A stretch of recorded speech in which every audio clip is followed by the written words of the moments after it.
Lendo a Bíblia em um ano. Dia 142. Primeira leitura. 2 Samuel, capítulo 1, versículo 1, ao capítulo 2, versículo 11. Depois da morte de Saul, quando Davi tinha voltado de derrotar os amalequitas e já estava 2 dias em Ziclag, aconteceu que, no terceiro dia, veio do arraial de Saul um homem com as roupas rasgadas e terra sobre a cabeça. Ao chegar diante de Davi, ele se inclinou, prostrando-se em terra. Davi lhe perguntou: "De onde você vem?" Ele respondeu: "Fugi do arraial de Israel." Então Davi disse: "Como foi isso? Conte-me o que aconteceu." O moço respondeu: "O povo fugiu da batalha e muitos foram mortos. Saul e seu filho Jonatas também morreram." Davi perguntou ao moço que lhe trazia as notícias: "Como você sabe que Saul e Jonatas, seu filho, estão mortos?" Então o moço portador das notícias disse: "Cheguei por acaso ao Monte Gilboa, e eis que Saul estava apoiado sobre a sua lança, e os carros de guerra e a cavalaria se aproximavam dele. Olhando ele para trás, me viu e me chamou. Eu disse: 'Eis-me aqui.' Ele me perguntou: 'Quem é você?' Eu respondi: 'Eu sou amalequita.' Então ele me disse: 'Venha aqui e me mate, pois me sinto vencido de cãibra, embora ainda esteja bem lúcido.' Então me aproximei dele e o matei, porque eu sabia que ele não viveria depois de ter caído. Peguei a coroa que ele tinha na cabeça e o bracelete e os trouxe aqui ao meu senhor." Então Davi rasgou as suas próprias roupas e todos os homens que estavam com ele fizeram o mesmo.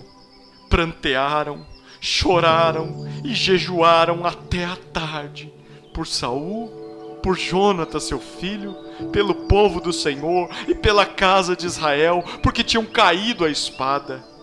Então Davi perguntou ao moço portador das notícias: "De onde você é?" Ele respondeu: "Sou filho de um homem estrangeiro, amalequita." Davi lhe disse: "Como você não temeu estender a mão para matar o ungido do Senhor?" Então Davi chamou um dos moços e lhe disse: "Vá até lá e mate-o." Ele foi e o matou, enquanto Davi dizia: "O seu sangue caia sobre a sua cabeça, porque a sua própria boca testificou contra você, dizendo: 'Matei o ungido do Senhor.'"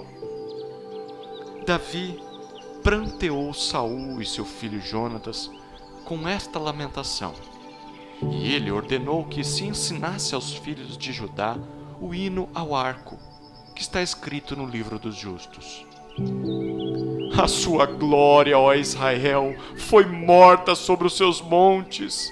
Como caíram os valentes!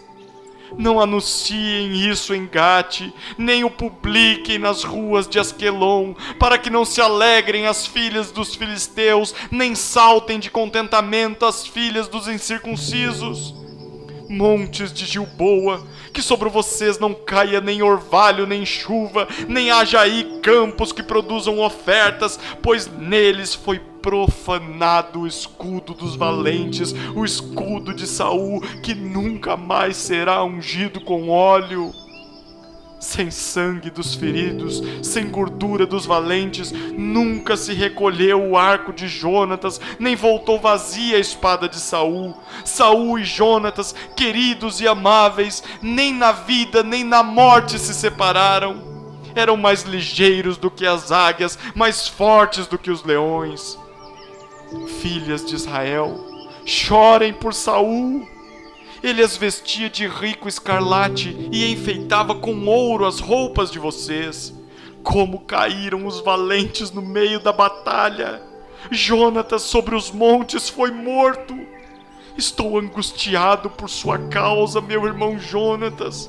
Você era amabilíssimo para comigo. Excepcional era o seu amor, ultrapassando o amor de mulheres. Como caíram os valentes e pereceram as armas de guerra." Depois disto, Davi consultou o Senhor, dizendo: devo ir a alguma das cidades de Judá? E o Senhor respondeu: vá sim. Davi perguntou: para onde devo ir? O Senhor respondeu: para Hebrom. Davi foi para lá, levando consigo as suas 2 mulheres, Ainoã, a jezreelita, e Abigail, a viúva de Nabal, o carmelita. Davi levou também os homens que estavam com ele, cada um com a sua família, e eles ficaram morando nas aldeias de Hebrom. Então vieram os homens de Judá e ali ungiram Davi rei sobre a casa de Judá. E informaram a Davi que os homens de Jabes de Gileade tinham sepultado Saul. Então Davi enviou mensageiros aos homens de Jabes de Gileade para dizer-lhes: benditos do Senhor sejam vocês por este ato de bondade para com o seu senhor, para com Saul, pois vocês o sepultaram. E agora que o Senhor use de misericórdia e fidelidade para com vocês, e eu também os tratarei bem por causa do que vocês fizeram. E agora sejam fortes e valentes, porque Saul, o senhor de vocês, está morto, e os da casa de Judá me ungiram para ser o seu rei. Abner, filho de Ner, capitão do exército de Saul, levou Isbosete, filho de Saul, para Maanaim, e o constituiu rei sobre Gileade, sobre os Assuritas, sobre Jezreel, Efraim, Benjamim e sobre todo Israel. Isbosete, filho de Saul, tinha 40 anos de idade quando começou a reinar sobre Israel, e reinou 2 anos. Somente a casa de Judá seguia Davi. O tempo que Davi reinou em Hebrom sobre a casa de Judá foram 7 anos e 6 meses. Segunda leitura, João capítulo 12, versículos 20 a 50. Ora, entre os que foram para adorar durante a festa, havia alguns gregos. Esses se dirigiram a Filipe, que era de Betsaida da Galileia, e lhe pediram: Senhor, queremos ver Jesus. Filipe foi dizê-lo a André, e André e Filipe o comunicaram a Jesus. Então, Jesus se dirigiu a eles, dizendo: é chegada a hora de ser glorificado o Filho do Homem. Em verdade lhes digo, se o grão de trigo caindo na terra não morrer, fica ele só, mas, se morrer, produz muito fruto. Quem ama a sua vida perde-a, mas aquele que odeia a sua vida neste mundo irá preservá-la para a vida eterna. Se alguém me serve, siga-me, e onde eu estou, ali estará também o meu servo. E se alguém me servir, meu Pai o honrará. Agora, a minha alma está angustiada, e o que direi? Pai, salva-me desta hora? Não, pois foi precisamente com este propósito que eu vim para esta hora. Pai, glorifica o teu nome. Então veio uma voz do céu: eu já o glorifiquei e ainda o glorificarei. A multidão que ali estava e que ouviu aquela voz dizia ter havido um trovão. Outros diziam: foi um anjo que lhe falou. Então Jesus explicou: não foi por minha causa que veio esta voz, e sim por causa de vocês. Chegou o momento de este mundo ser julgado, e agora o seu príncipe será expulso. E eu, quando for levantado da terra, atrairei todos a mim. Ele dizia isto, significando com que tipo de morte estava para morrer. A multidão disse: nós ouvimos da lei que o Cristo permanece para sempre.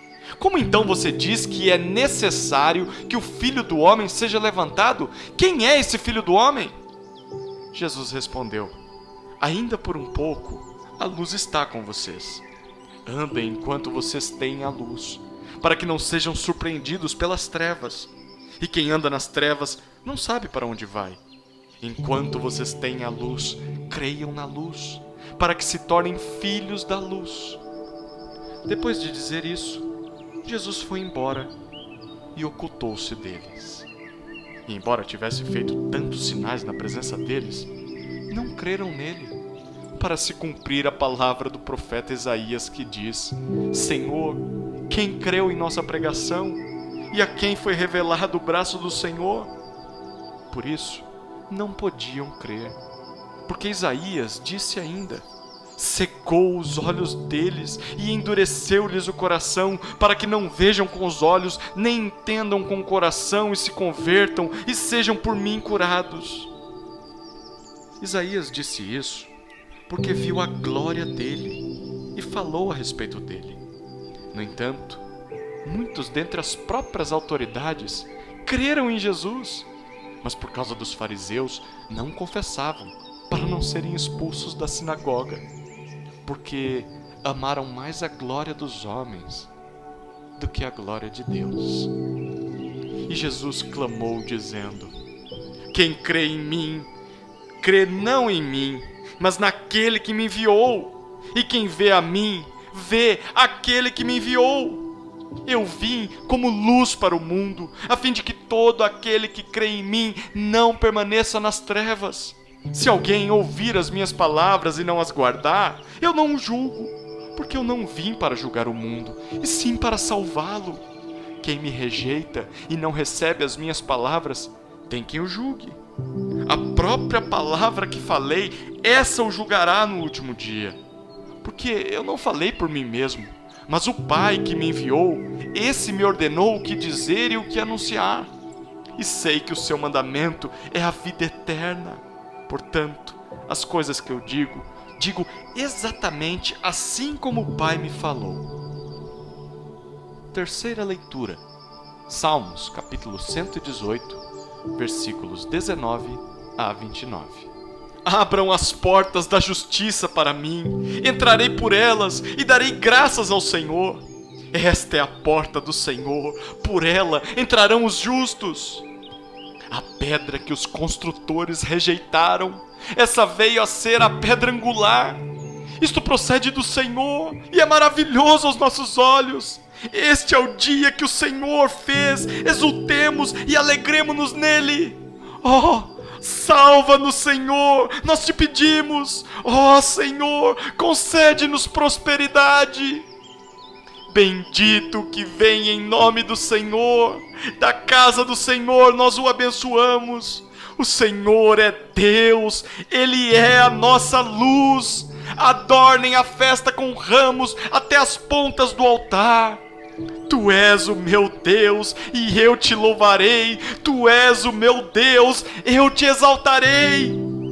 Deem graças ao Senhor, porque Ele é bom, porque a sua misericórdia dura para sempre. Quarta leitura. Provérbios, capítulo 15, versículos 27 e 28. Quem é ávido por lucro desonesto, arruína sua casa, mas o que odeia o suborno, esse viverá. O coração do justo medita o que há de responder, mas a boca dos ímpios derrama maldades.